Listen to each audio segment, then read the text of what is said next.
Hello friends, exam circuit channel पर आपका स्वागत है। तो जैसा कि आप जानते हो, हम पीवाईक्यू कर रहे हैं डीएसएसबी टीजीटी कंप्यूटर साइंस के लिए। तो अभी तक हम 5 वीडियो बना चुके हैं जो हमारे पीवाईक्यू बेस हैं। ठीक है, इसमें हमने डीएसएसबी कंप्यूटर साइंस के जो टीजीटी या पीजीटी के जो भी एग्ज़ाम हुए हैं उनके पीवाईक्यू हम यहाँ पे कर रहे हैं। तो आज के पीवाईक्यू स्टार्ट करते हैं।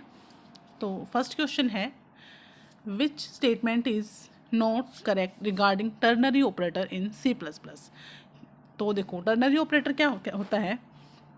फर्स्ट सबसे पहला पॉइंट लिखा है, it is also known as a conditional operator. बिल्कुल ठीक है, ये कंडीशनल ऑपरेटर होता है। इट्स सिंबल इज़, इसका जो सिंबल होता है वो ये होता है। ठीक है, क्वेश्चन मार्क और कॉलन, ये भी बिल्कुल करेक्ट है। नेक्स्ट है, operator overloading is possible in it. No, जो हमारा टर्नरी ऑपरेटर होता है उसमें ऑपरेटर ओवरलोडिंग नहीं होती। ठीक है। फोर्थ है, it is similar to if else statement. बिल्कुल ठीक है। देखो ये क्या कहता है, ये होता है अगर सपोज करो हमने लिखा x is equal to x greater than y, then print z, otherwise आपका w। ठीक है, ऐसे लिखा होता है। मतलब ये कंडीशन है, ये कहता है अगर ये कंडीशन ट्रू है तो आपका ये जेड प्रिंट हो जाए, और अगर ये कंडीशन फॉल्स है तो आपका ये जो डब्लू वाला जो पार्ट है ये वाला क्या हो जाए, एग्जीक्यूट हो जाए। ये होता है हमारा टर्नरी ऑपरेटर। तो यहाँ पे इफ़ एल्स के जैसे ये काम हुआ है कि इफ़ अगर कंडीशन ट्रू है तो ये स्टेटमेंट एग्जीक्यूट हो, और अगर फॉल्स है तो ये एल्स वाला पार्ट हो गया। तो इफ़ एल्स के जैसा ही हमारा टर्नरी काम करता है, और इसका जो सिंबल है वो यही है हमारा क्वेश्चन मार्क और कॉलम। ठीक है, तो ये होता है मेरा टर्नरी ऑपरेशन। मतलब इसमें क्या होता है, एक साथ ही आप क्या कर रहे हो, कंडीशन की ट्रुथनेस भी चेक कर रहे हो, और वो अगर वो फॉल्स है तो भी उसकी वो एग्जीक्यूशन यहाँ पे हो रहा है। ठीक है, तो इसका जो आंसर रहेगा वो रहेगा answer number, option number C, कि इसमें हमारा जो ऑपरेटर ओवरलोडिंग है वो नहीं होता। नेक्स्ट क्वेश्चन है, इन सी प्लस प्लस ऑपरेटर, जो सी प्लस प्लस ऑपरेटर में ये वाला जो ऑपरेटर होता है ये हम कहाँ यूज़ करते हैं, सी इन में यूज़ करते हैं। ठीक है, जब भी हमें कोई इनपुट लेनी है, ठीक है, तो इनपुट के लिए हम सी इन यूज़ करते हैं और ये वाला ऑपरेटर लगाते हैं, और सी आउट प्रिंट, हमारा आउटपुट को प्रिंट करवाने के लिए हम यूज़ करते हैं, और उसके लिए हम ये वाला ऑपरेटर यूज़ करते हैं। ठीक है, तो इन्होंने कहा जो ये वाला ऑपरेटर है जो हम सी इन के साथ यूज़ करते हैं फॉर रीडिंग द इनपुट, उसको हम क्या बोलते हैं, ये हमारा क्या होता है, एक्सट्रैक्शन होता है। ठीक है, तो इसको हम क्या बोलते हैं, एक्सट्रैक्शंस। तो इसका जो आंसर रहेगा वो रहेगा हमारा ऑप्शन नंबर फोर्थ। मतलब कि आपको क्या करना है कि रीडिंग, जो इनपुट हमें रीड करनी है उसको वहाँ से क्या करना है, एक्सट्रैक्ट करना है। ठीक है, तो ये जो ऑपरेटर है वो एक्सट्रैक्शंस होता है। नेक्स्ट क्वेश्चन है, what is the join operations in SQL. देखो यहाँ पे मिक्स क्वेश्चन होंगे आपके, सी प्लस प्लस के हैं, कुछ हमारे डीबीएमएस के एसक्यूएल से रिलेटेड हैं, कुछ नेटवर्किंग के क्वेश्चन भी आएंगे। तो यहाँ पे हम जो पीवाईक्यू उठा रहे हैं वो मिक्स हैं। ठीक है, सभी सब्जेक्ट्स के हैं, जो भी हमारे बेसिक सब्जेक्ट्स हैं वो सारे मोस्टली यहाँ पे कवर हो जाएंगे, उनके सारे के सारे टॉपिक्स। तो नेक्स्ट क्वेश्चन है, what is join operations in SQL. देखो जॉइन ऑपरेशन क्या कहता है, जॉइन कहता है कि अगर आपके पास दो टेबल हैं, सपोज करो एक टेबल ये है ए, एक टेबल आपकी ये है बी। ठीक है, टेबल का नेम यहाँ पे ए है, इसके यहाँ पे बी है, यहाँ पे कुछ एट्रीब्यूट्स हैं, यहाँ पे भी कुछ एट्रीब्यूट्स हैं, और कुछ यहाँ पे डेटा है। ठीक है, रो है, कॉलम से आपकी टेबल बनी हुई है, ये ए कॉलम है, ये बी कॉलम है। ठीक है, अब यहाँ पे कह रहा है इन दोनों को आपको क्या करना है, कंबाइन करना है, ज्वाइन करना है। ठीक है, अब आप ज्वाइन कैसे करोगे, ज्वाइन जब ही होता है जब कुछ कॉमन हो, इन दोनों टेबल में कोई एक एट्रीब्यूट ऐसा होगा जो क्या होगा, कॉमन होगा। ठीक है, और उस कॉमन से हम क्या करेंगे, इन दोनों टेबल को क्या कर सकते हैं, ज्वाइन कर सकते हैं। ठीक है, यहाँ पे सपोज करो किसी एम्प्लॉय का है, यहाँ पे कोई डिपार्टमेंट की टेबल है। ठीक है, यहाँ पे सपोज करो डिपार्टमेंट की आईडी है, एम्प्लॉय टेबल में एम्प्लॉय का नेम, एम्प्लॉय की आईडी, ठीक है, एम्प्लॉय एड्रेस सब होगा, उसका एक डिपार्टमेंट आईडी भी होगा। डिपार्टमेंट जो सेकंड टेबल है उसमें डिपार्टमेंट आईडी, डिपार्टमेंट का नेम, उसकी लोकेशन, इस टाइप्स का होगा। तो जो डिपार्टमेंट आईडी है वो दोनों में क्या है, कॉमन है, और उससे हम क्या कर सकते हैं, इस टेबल को कंबाइन कर सकते हैं, ज्वाइन कर सकते हैं। तो ज्वाइन ऑपरेशन कहता है कि टू एंड मोर टेबल्स को आपको क्या करना है, कंबाइन करना है, और वो कंबाइन कैसे होगा, एक कॉमन एट्रीब्यूट से होगा। ठीक है, तो ऑप्शन देखते हैं यहाँ पे। फर्स्ट ऑप्शन है, join is an operation which work on a single row of table and return a single value. देखो सिंगल रो ऑफ टेबल पे कभी वर्क नहीं करता, तो ये हमारी स्टेटमेंट क्या है, गलत है। सेकेंड है, join is an operation use to combine rows from two or more tables based on one or more common fields between them. बिल्कुल ठीक है ये, ठीक है।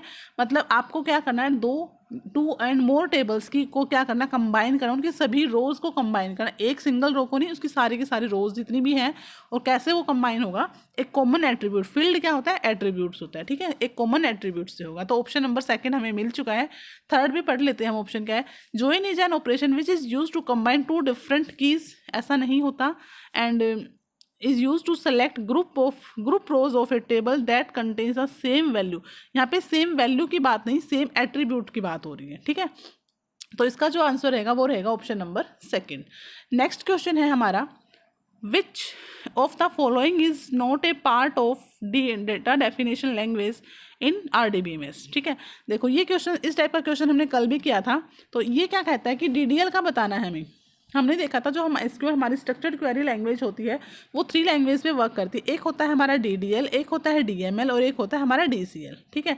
तो आज लास्ट हम जो हमारी वीडियो थी उसमें हमने DML का देखा था। तो DML की कमांड देखो कौन सी होती है, इंसर्ट करना, ठीक है, और आपकी डिलीट करना, अपडेट करना, ये आपकी क्या होती है, DML की कमांड होती है, डेटा मैनिपुलेटिव लैंग्वेज की।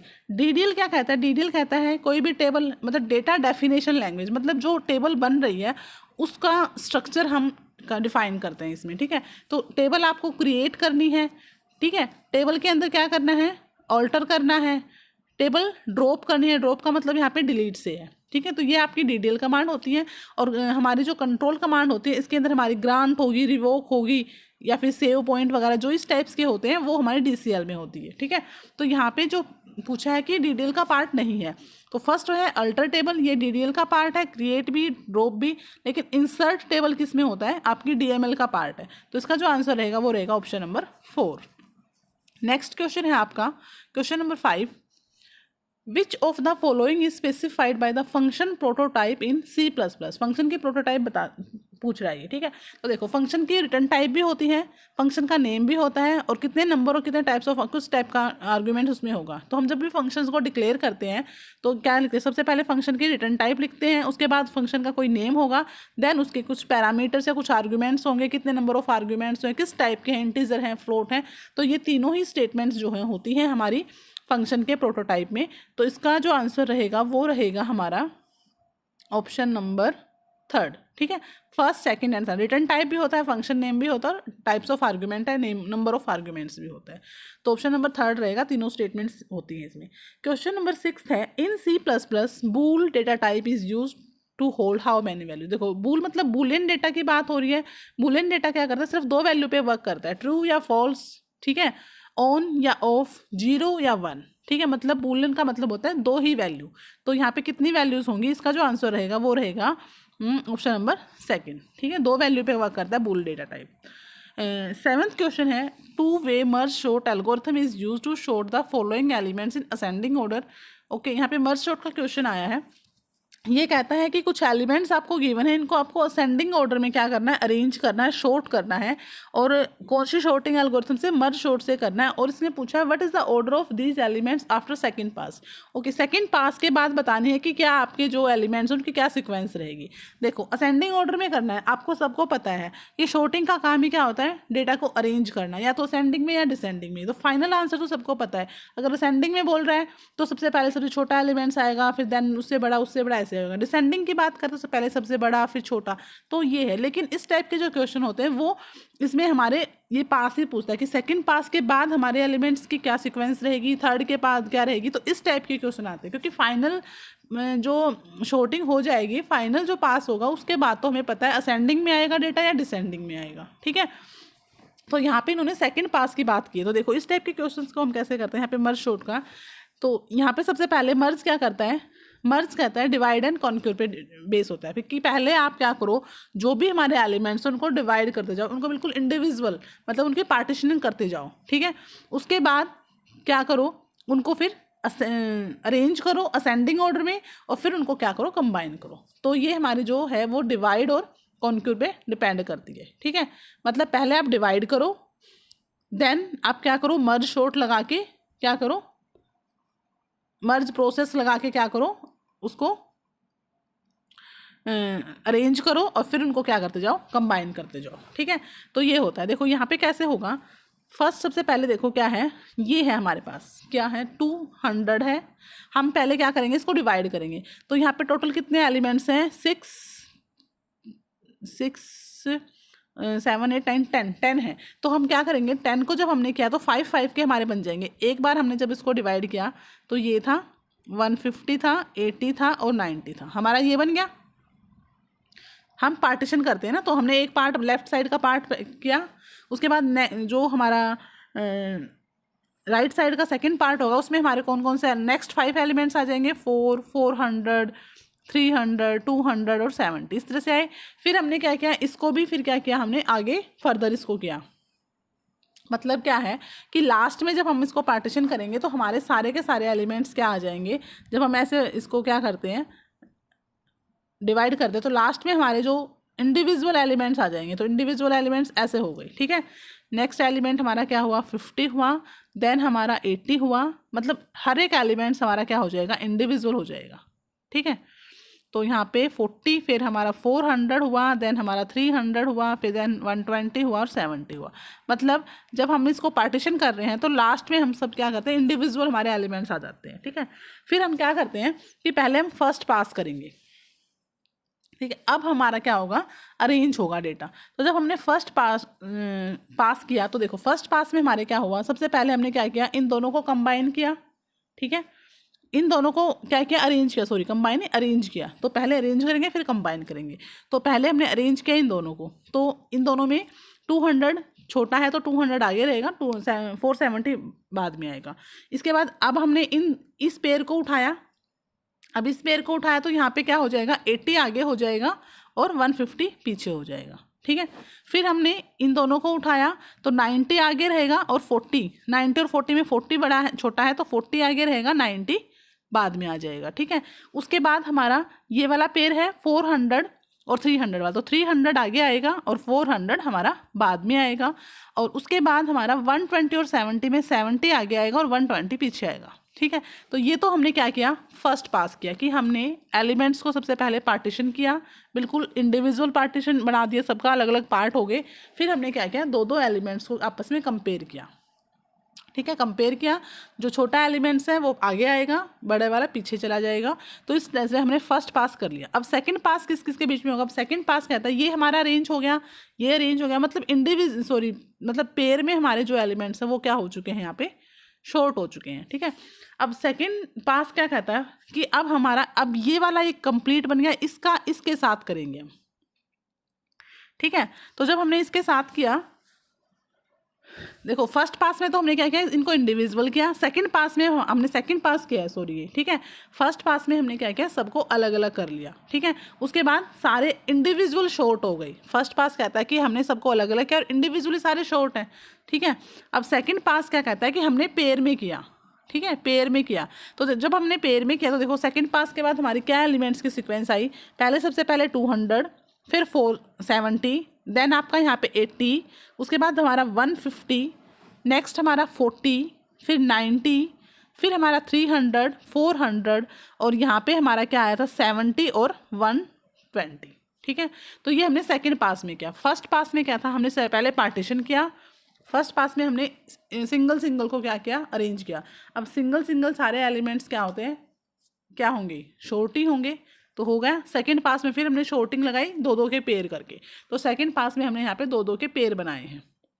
ठीक है, दो दो एलिमेंट्स को उठाया और उनको आपस में क्या किया है, अरेंज किया है कि जो छोटा है आगे आ जाएगा, बड़ा है तो पीछे चला जाएगा। तो इस तरह से हमने यहाँ पहले 200 470 का किया, तो ये ठीक था हमारा पेयर। उसके बाद ऑलरेडी अरेंज था। उसके बाद यहाँ पे 150 था, यहाँ पे 80 था, तो 80 आगे आ गया, 150 पीछे चला गया। उसके बाद हमने 90 और 40 का किया, तो 40 आ गया, 90 पीछे गया। उसके बाद हमारा 400 और 300 था, तो हमारा 300 आ गया, 400 पीछे हुआ। यहाँ पे हमारा क्या था 120 और 70, तो 70 आ गया और 120 पीछे चला गया। ठीक है, तो सेकंड पास के बाद हमारा जो आंसर रहेगा वो क्या रहेगा एलिमेंट्स का, ऑप्शन नंबर ए, पहले 200, फिर 470, 80, 150, 40, 90, 300, 400, 70 और 120। अच्छा, अगर इसका थर्ड पास पूछा, थर्ड पास फिर क्या कहता, थर्ड पास बोलता कि आपको क्या करना है, अब ये वाला ऑलरेडी शॉर्ट हो चुका है। अब इन चारों को, पहले इन चारों को क्या करना है, शॉर्ट करना है, फिर नेक्स्ट 4 का आपस में देखा अरेंज करना है, फिर लास्ट के जो 2 बच गए उनका, वे तो ऑलरेडी हैं, ठीक है। फोर्थ पास में क्या होगा, अब ये 4 हो गई, देखो अभी पहले थर्ड में इन चारों का हुआ, इन चारों का अरेंजमेंट हुआ, सॉरी ये 5 लग गई, ठीक है, चारों का हुआ और लास्ट में 2 बच गए, ठीक है। फोर्थ पास में क्या हुआ, इसका इनका इन सब का 8 एलिमेंट्स का हुआ और लास्ट के 2 बच गए, फिर हमने सब 10 के एलिमेंट्स का किया। तो इस तरह से हमारे क्या होते हैं, यहाँ पे शॉर्टिंग होती है। तो इसका जो आंसर रहेगा वो रहेगा ऑप्शन नंबर हमारा फर्स्ट, ठीक है। सेकंड पास के बाद हमारे जो एलिमेंट्स की सीक्वेंस रहेगी वो रहेगी ये वाली।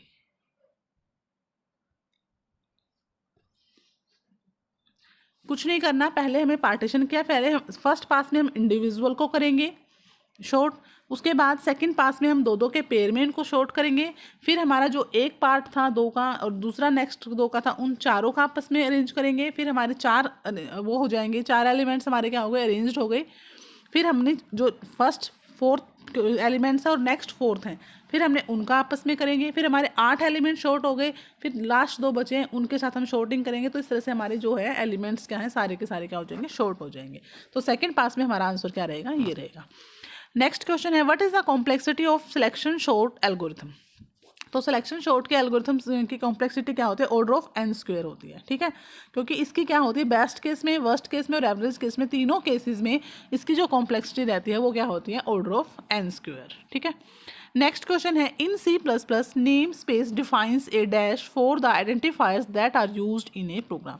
देखो जो हम नेम स्पेस यूज़ कर, नेम स्पेस का मतलब किसी भी हम वेरिएबल का नेम दे रहे हैं, ठीक है, किसी भी आइडेंटिफायर को जो हम नाम दे रहे हैं। आइडेंटिफायर क्या होते हैं, आपके वेरिएबल्स हो गए, ठीक है, कांस्टेंट हो गए, आपके जो फंक्शंस आप यूज़ कर रहे हो, ठीक है। तो मतलब जब भी आप किसी भी आइडेंटिफायर को नेम दे रहे हो तो इसका मतलब क्या है, वो क्या बताता है, standard, scope, syntax and size, वो आपके क्या बताता है, उस वेरिएबल का क्या बताता है, स्कोप बताता है कि वो जो वेरिएबल्स यूज़ हो रहा है, जो नाम यूज़ हो रहा है वेरिएबल्स का, उससे पता चलेगा कि वो उसका स्कोप क्या है पूरे प्रोग्राम में, वो कहाँ तक यूज़ होगा, ठीक है, किस ब्लॉक में वो यूज़ होगा, या फिर प्रोग्राम में कब तक वो यूज़ होगा, ठीक है। तो स्कोप बताता है आपका name space.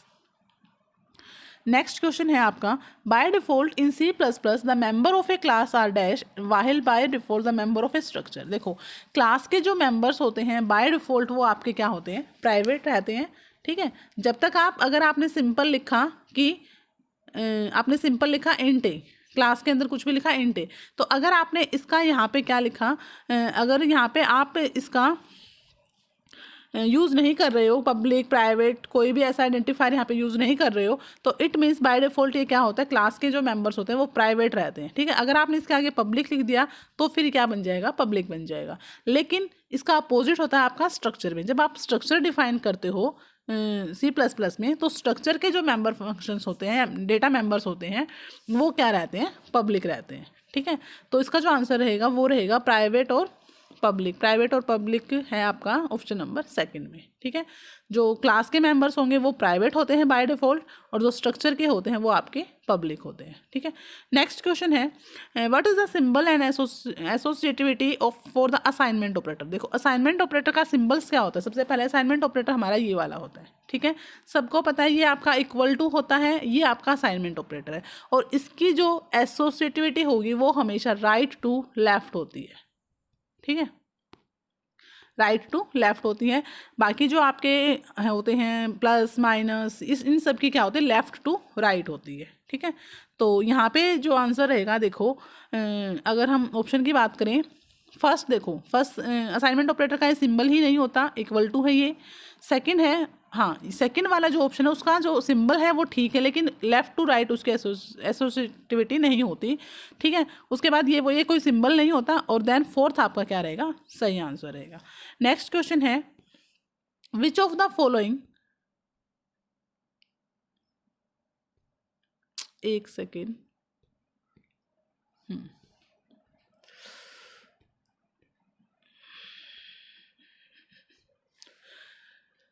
Which of the following statement is correct about the static member function in C++। देखो static member function की बात की तो फर्स्ट ऑप्शन है, it can access to only other static members declared in the same class. बिल्कुल ठीक है कि अगर एक डेटा मेंबर या मेंबर फंक्शंस आपका स्टैटिक मेंबर फंक्शन है, ठीक है, मतलब आपने उसको फिक्स कर दिया, तो उसको कौन एक्सेस कर सकता है? सेम क्लास में। अगर एक क्लास का है वो और उसके मेंबर फंक्शन को आप स्टैटिक बना रहे हो, ठीक है, उसके मेंबर फंक्शंस को आप स्टैटिक बना रहे हो, तो इट मीन्स क्या होगा, वो सेम क्लास का, उसी सेम क्लास में कोई अदर जो स्टैटिक मेंबर्स होगा उससे आप क्या कर सकते हो, उसको एक्सेस कर सकते हो। ठीक है, बिल्कुल ठीक है ये बात।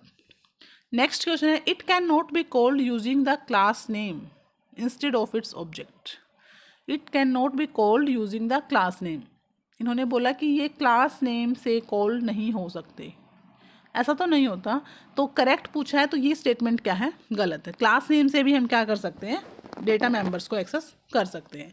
देखो, क्लास नेम से हम कर सकते हैं, बिल्कुल स्टैटिक डेटा मेंबर्स को हम कर सकते हैं।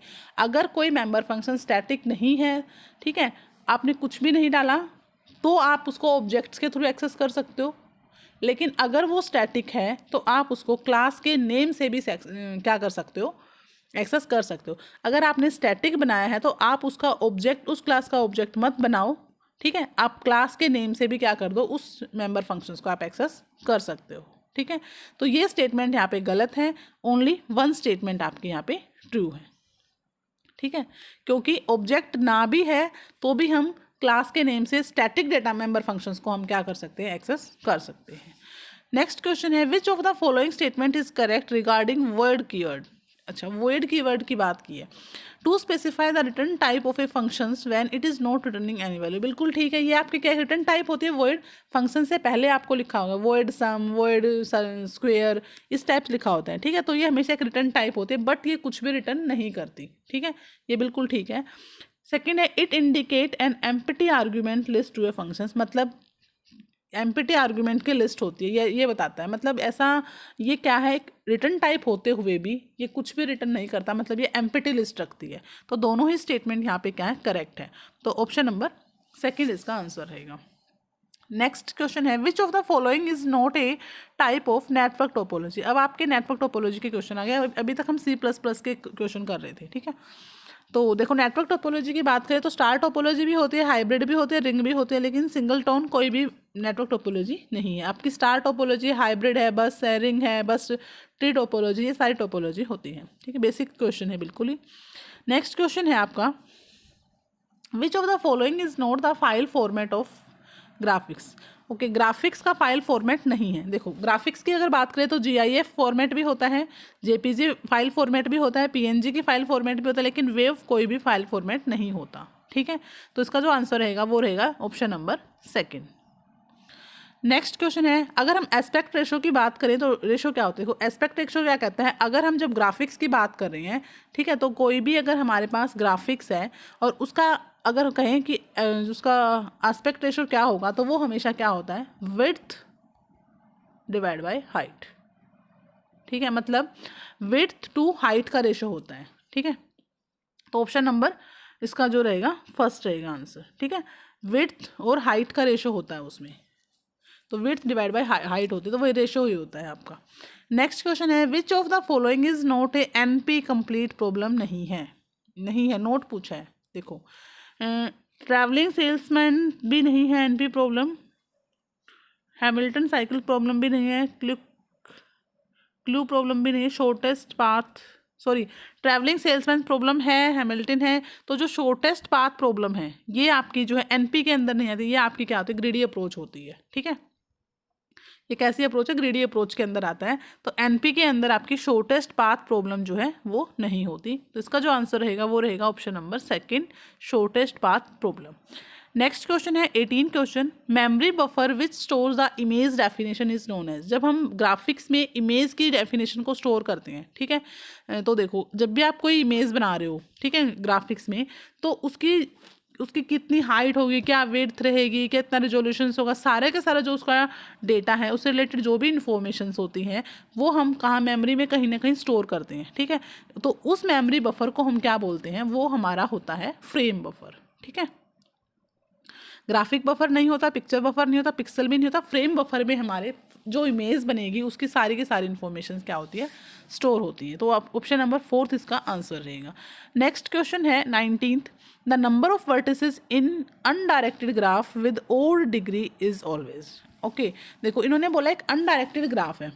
एक अनडायरेक्टेड ग्राफ कौन सा होता है, जिसकी कोई भी डायरेक्शन नहीं होती, जिसमें हमारी डायरेक्शन गिवन नहीं होती, उसको हम बोलते हैं अनडायरेक्टेड ग्राफ। ठीक है, तो यहाँ पे क्या होता है, अगर सपोज करो ये एक ए वर्टेक्स है, ये बी है, ये सी है, ये डी है। ठीक है, तो अगर मैं इस एज की बात करूँ तो इसको आप ए बी भी पढ़ सकते हो और बी ए भी पढ़ सकते हो। तो अनडायरेक्टेड में क्या होता है, ए बी और बी ए क्या होता है, एक ही होता है। ठीक है, अगर मैं यहाँ पे इसकी डायरेक्शन ऐसे लगा दूँ तो इसका मतलब यहाँ पे हम ए टू बी जा रहे हैं, बी टू ए के पास, बी टू ए कोई एज नहीं है, आप बी टू ए नहीं जा सकते, ए टू बी ही है। ठीक है, लेकिन अगर अनडायरेक्टेड है तो ए से बी जाओ या बी से ए जाओ, वो सेम है। ये होता है हमारा अनडायरेक्टेड ग्राफ। ठीक है, अब देखो इन्होंने कहा अगर हमारे पास अनडायरेक्टेड ग्राफ है तो ओड डिग्री के कितने नंबर ऑफ वर्टेक्स होंगे। अब ओड डिग्री का मतलब जिसकी डिग्री क्या हो, 1 3 4 5 7 ऐसे हो। ठीक है, और डिग्री क्या बताते हैं, उस वर्टेक्स से कितने एज जो है निकल रहे हैं या उसकी तरफ कितने एज आ रहे हैं, वो हमारी क्या होती है, डिग्री होती है। ठीक है, अब देखो अनडायरेक्टेड है तो ऐसा तो यहाँ पे कुछ मेंशन नहीं है कि इन दोनों के बीच में इनका कनेक्शन है या आउट का कनेक्शन है, तो मतलब डायरेक्शन तो गिवन है ही नहीं। तो इट मीन्स कितने एक वर्टेक्स से कितने नंबर ऑफ एजेस पे आप ट्रैवर्स कर सकते हो, वो आपकी क्या होती है, डिग्री होती है।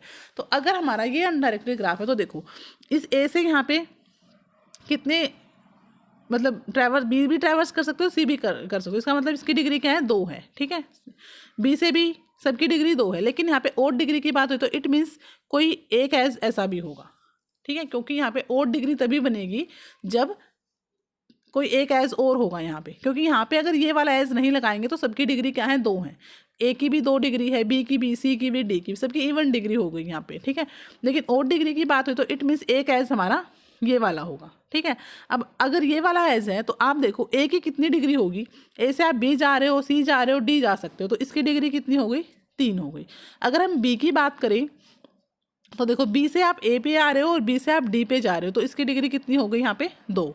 सी की बात करें तो देखो सी से आप ए पे जा रहे हो, सी से आप डी पे जा रहे हो, तो इसकी डिग्री कितनी हो गई, 2। और डी से देखो, डी से बी भी जा सकते हो, ए भी और सी भी, तो इसकी डिग्री कितनी हो गई, 3। जब हमारे अनडायरेक्टेड ग्राफ में ओड डिग्री के साथ है, ओड डिग्री है, तो नंबर ऑफ वर्टेक्स इसमें कितने होंगे, तो इसके अंदर सिर्फ 2 ही वर्टेक्स ऐसे होंगे जिनकी डिग्री क्या होगी, नंबर ऑफ वर्टेक्स क्या होंगे, तो देखो कितने नंबर ऑफ वर्टेक्स हैं यहाँ पे, ऐसे 2 वर्टेक्स हैं, तो इवन नंबर में होंगे हमेशा। तो यहाँ पे इसका आंसर क्या रहेगा, इवन नंबर रहेगा। कि अगर आपके पास अनडायरेक्टेड ग्राफ में ओड डिग्री के साथ है, अनडायरेक्टेड ग्राफ कि मतलब किसी एक वर्टेक्स की डिग्री भी ओड डिग्री में है वहाँ पे, तो ऐसा है, तो ऐसे 2 ही वर्टेक्स होंगे, इवन नंबर में ऐसे वर्टेक्स होंगे जिनकी डिग्री क्या होगी, ओड होगी। ठीक है, तो इसका जो आंसर रहेगा वो इवन नंबर रहेगा। देखो समझने आपको समझ आया होगा कि मैं क्या बोल रही हूँ कि अनडायरेक्टेड ग्राफ की बात हो रही है। तो अगर अनडायरेक्टेड ग्राफ है और ओड डिग्री वाले कितने वर्टेक्स होंगे उसमें, तो ओड डिग्री वाले इवन नंबर ऑफ वर्टेक्स होंगे। क्योंकि ऐसे अगर ऐसा ग्राफ हमने अभी देखा था, ये अगर ऐसा ग्राफ है तो इसमें ऐसे 2 वर्टेक्स हैं जिनकी डिग्री क्या है, ओड है। ठीक है, तो इवन नंबर में मिलेंगे हमेशा, 2 4 6 8 इस टाइप्स के मिलेंगे। देखो अगर मैं इसको यहाँ पे भी वर्टेक्स लगा दूँ तो फिर सबकी डिग्री कितनी हो जाएगी, 3 हो जाएगी, तो इवन 3 हो गई, तो वो भी क्या होगी आपकी, ऑड डिग्री होगी। ठीक है, तो इस तरह से मतलब इसका जो आंसर रहेगा वो इवन नंबर ऑफ वर्टेक्स यहाँ पे रहेगा। नेक्स्ट क्वेश्चन है इसमें आपका, एक second, Which of the following statements is true regarding switching techniques in data communications? ठीक है, तो स्विचिंग टेक्निक्स के रिगार्डिंग में ट्रू स्टेटमेंट पूछिए। In circuit switching is dedicated path is identified between the sender and the receiver. बिल्कुल ठीक है कि सेंडर और रिसीवर के बीच में ही क्या होता है, एक जो पाथ होता है वो इस्टेब्लिश होता है सर्किट स्विचिंग में। ठीक है, नेक्स्ट क्वेश्चन है, in packet switching each information to be transmitted between sender and receiver is broken down into smaller packets. हाँ देखो पैकेट स्विचिंग में क्या होता है, हमारा जो डेटा होता है उसको हम क्या करते हैं, स्मॉल पैकेट्स में क्या कर देते हैं, डिवाइड कर देते हैं, जिसको हम चंक्स भी बोलते हैं। ठीक है, तो दोनों ही स्टेटमेंट्स यहाँ पे क्या है, ट्रू हैं। कि सर्किट स्विचिंग की बात करें तो डेडिकेटेड पाथ होता है, और पैकेट स्विचिंग में क्या होता है, पैकेट्स के फॉर्म में डेटा ट्रांसफर होता है। तो दोनों ही स्टेटमेंट्स यहाँ पे ट्रू हैं। तो इसका जो आंसर रहेगा वो रहेगा option number 3, both A and B. देखो नेक्स्ट क्वेश्चन है, which of the following statement is false about B tree of the order of m. अच्छा, बी ट्री की बात की है यहाँ पे। देखो फर्स्ट कहता है a node is full it has m-1 keys. बिल्कुल, कि अगर m ऑर्डर है तो m-1 क्या होंगी हमारे पास, कीज होती हैं। तो फर्स्ट स्टेटमेंट तो यहाँ पे क्या है, ठीक है। फॉल्स पूछा है इन्होंने। नेक्स्ट है leaf nodes are not at the same level, कि लीफ नोड जो होंगी, नहीं बी ट्री हो या बी प्लस ट्री हो, सॉरी बी ट्री में क्या होता है, लीफ नोड में क्या होती हैं, सारे के सारे जो लीफ नोड जो होते हैं वो सारे के सारे सेम लेवल पे होती हैं बी ट्री में, ठीक है। तो ये स्टेटमेंट यहाँ पे क्या बोली, इसने गलत बोली है, फॉल्स है यहाँ पे ये, क्योंकि लीफ नोड इन्होंने कहा सेम लेवल पे नहीं होगी। बी ट्री में सेम लेवल पे ही हमारा क्या होते हैं, सारी की सारी लीफ नोड होती हैं। और बी प्लस ट्री में क्या होता है, जो से लीफ नोड होती है उस लीफ नोड पे हमारा सारा का सारा जितना भी डेटा होगा वो लीफ नोड पे होता है हमारा, ठीक है। उसमें भी लीफ नोड पे लीफ नोड सेम लेवल पे होते हैं, बट लीफ नोड पे सारा का सारा डेटा भी होता है। डेटा वैल्यू जितनी भी हमारी डेटा वैल्यूज हैं वो सारी लीफ नोड पे मिलेंगी आपको, ठीक है। तो ये स्टेटमेंट यहाँ पे फॉल्स है, क्योंकि बी ट्री में लीफ नोड सेम लेवल पे होती है। तो आई होप आंसर यही रहेगा, ठीक है। तो नेक्स्ट क्वेश्चन है the root has at least 2 child node and at most 5 child node, sorry m child. बिल्कुल ठीक है, कि जब हम अगर m ऑर्डर का है तो इसमें रूट के पास एटलीस्ट कितनी होंगी, 2 चाइल्ड नोड होंगे, और ज़्यादा से ज़्यादा एट मोस्ट जितने हमारा ऑर्डर है उतने ही चाइल्ड हो सकते हैं, ठीक है। ज़्यादा से ज़्यादा m होंगे और मिनिमम 2 होंगे। तो ये स्टेटमेंट भी यहाँ पे क्या है, ट्रू है। तो फर्स्ट ट्रू है, ये भी ट्रू है। ऑल ऑफ द अबव, नहीं ये ऑल ऑफ द अबव तो यहाँ पे है ही नहीं, तो ये भी फॉल्स हो सकता है यहाँ पे। शायद इसका जो ये है जो ऑप्शंस है, 4 ऑप्शंस, उसमें कुछ मिस्टेक है। तो इसका जो आंसर रहेगा वो रहेगा लीफ नोड वाला, ठीक है, क्योंकि लीफ नोड जो है सेम लेवल पे नहीं होती। तो ये जो है फॉल्स स्टेटमेंट है यहाँ पे। नेक्स्ट क्वेश्चन है, लास्ट क्वेश्चन है, consider a max heap represented by the array. एक एरे, अच्छा एक मतलब मैक्स हीप है यहाँ पे, और if A value 20 is inserted into this heap what will be the next max heap, क्या होगा। देखो मैक्स हीप क्या होता है, मैक्स हीप होता है कि जिसके अंदर जो हमारे पास पेरेंट नोड होगी मैक्सिमम होगी, मतलब जो चाइल्ड नोड है उससे ग्रेटर देन होगा उसका पेरेंट, चाहे वो ट्री हो, ट्री हो, सब ट्री हो, कुछ भी हो, किसी भी लेवल पे आप अगर उस ट्री को देखोगे तो उसके जो पेरेंट होंगे वो उसके चिल्ड्रन से बड़े होंगे। जैसे सपोज करो ये एक ट्री है, ठीक है। अब अगर इसको हम मैक्स हीप से करें तो मैक्स हीप क्या कहता है, अब ये चाइल्ड है, इनका पेरेंट्स ये है, तो ये जो वैल्यू होगी वो इन दोनों से ग्रेटर देन होगी। ये चाइल्ड हैं इसके, तो इसकी दोनों से वैल्यू इसकी ज़्यादा होगी। अब ये इसके चाइल्ड है तो ये पेरेंट है, तो पेरेंट की वैल्यू क्या होगी, ज़्यादा होगी। मैक्स हीप ये बोलता है कि जो पेरेंट नोड होंगी वो क्या होंगी, उनकी वैल्यू जो होगी वो ग्रेटर देन होगी उनके चाइल्ड से, ठीक है। अब वो पेरेंट नोड किसी भी लेवल पे हो सकते हैं, लेवल 0 पे हो, लेवल 1 पे हो, 2 पे, कितने भी लेवल्स पे नोड हो, बट हर एक लेवल पे जो पेरेंट नोड होगी वो ग्रेटर देन होगी अपने चाइल्ड से। और अगर यही मीन हीप होता तो मीन हीप कहता कि जो पेरेंट नोड है वो उनकी वैल्यू क्या होगी, स्मॉलर होगी, ठीक है। तो अगर इस ट्री की बात करें तो देखो यहाँ पे सबसे पहले क्या होगा, 23 बोला इन्होंने, तो 23 हुआ, ठीक है। उसके बाद 17 छोटा है तो इसका चाइल्ड हो सकता है। उसके बाद 14 भी हो सकता है। अब देखो ये क्या कहता है, मैक्स हीप की एक कंडीशन तो ये होती है कि पेरेंट ग्रेटर देन होगा। दूसरा मैक्स हीप की एक प्रॉपर्टी होती है कि ये एक कंप्लीट ग्राफ की तरह वर्क करता है, मतलब लास्ट में जो आपके वो होंगे लीफ नोड होंगी सारे के सारे वो सेम लेवल पे होंगे, मतलब सारे के सारे लेवल आपको फुल होंगे। ऐसा नहीं है आप किसी अगर या तो किसी का चाइल्ड बनाओ तो दोनों बनाओ, नहीं तो फिर बनाओ भी मत, ठीक है।